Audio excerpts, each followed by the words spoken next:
नमस्कार दोस्तों, sunrise history classes में आपका हार्दिक स्वागत है।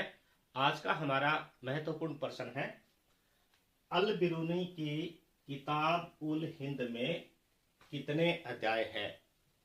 तो ये पूछा गया है कि अल बिरूनी की किताब है किताब उल हिंद, इसमें कुल कितने अध्याय हैं। तो ऑप्शन ए 20 अध्याय, ऑप्शन बी 40 अध्याय, ऑप्शन सी 60 अध्याय, ऑप्शन डी 80 अध्याय। तो इसमें हमारा ऑप्शन डी सही है। इसमें कुल है वो 40 अध्याय। तो अल बिरूनी की जो पुस्तक है किताब उल हिंद, किताब उल हिंद में कुल 40 अध्याय हैं। किताब उल हिंद, किताब उल हिंद या तहकीक उल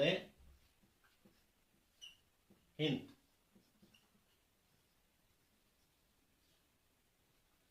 किताब उल हिंद या तहकीक उल हिंद ये एक ही नाम है और ये अरबी भाषा में लिखा गया एक विशाल ग्रंथ है। ये किस भाषा में लिखा गया? अरबी भाषा में, अरबी भाषा में लिखा गया।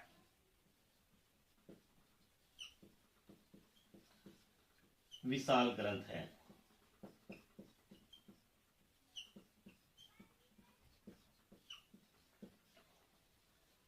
ये किस भाषा में लिखा गया है?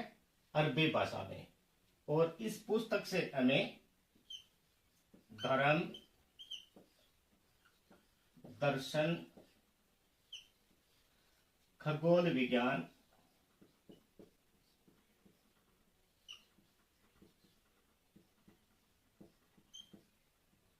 खगोल विज्ञान, सामाजिक जीवन,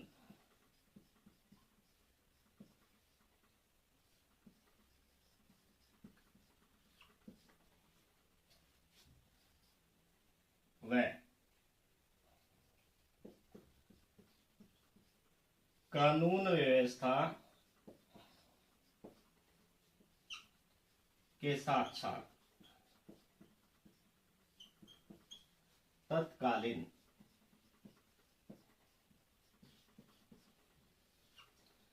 सामाजिक जीवन की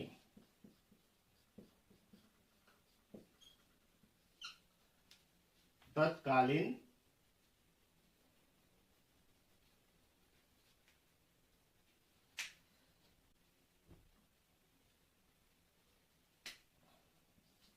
तत्कालीन रीति रिवाजों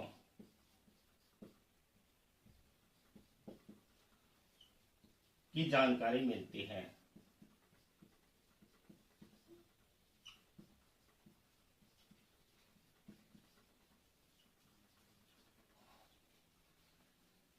अल बिरूनी के बारे में पढ़ लेते हैं। अल बिरूनी, अगर इसके जन्म की बात करें, जन्म हुआ था इनका खवारिजम में। खवारिजम ये उज्बेकिस्तान में है।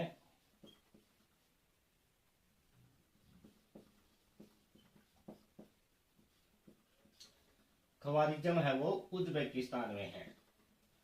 खवारिजम का नया नाम है खिवा।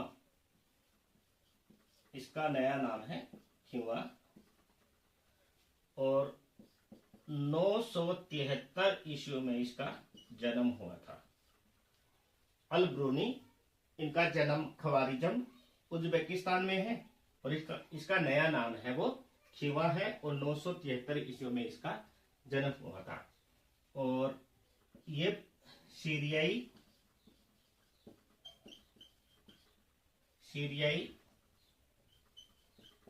फारसी,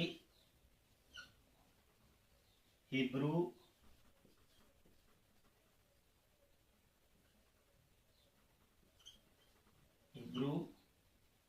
व संस्कृत भाषा के जानकार थे या विद्वान।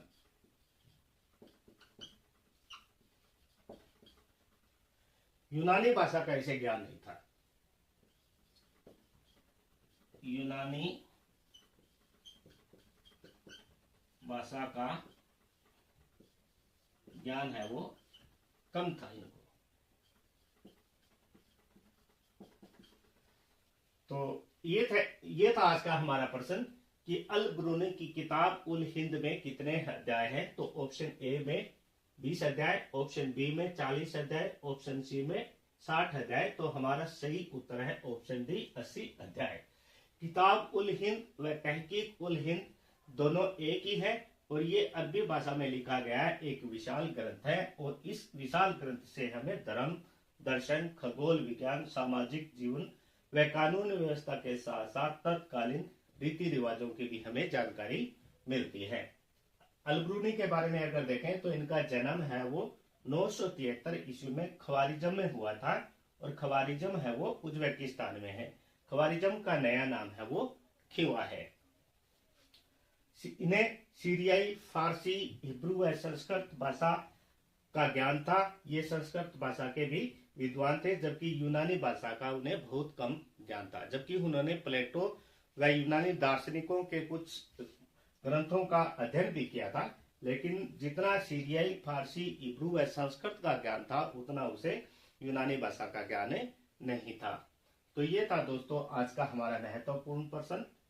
धन्यवाद।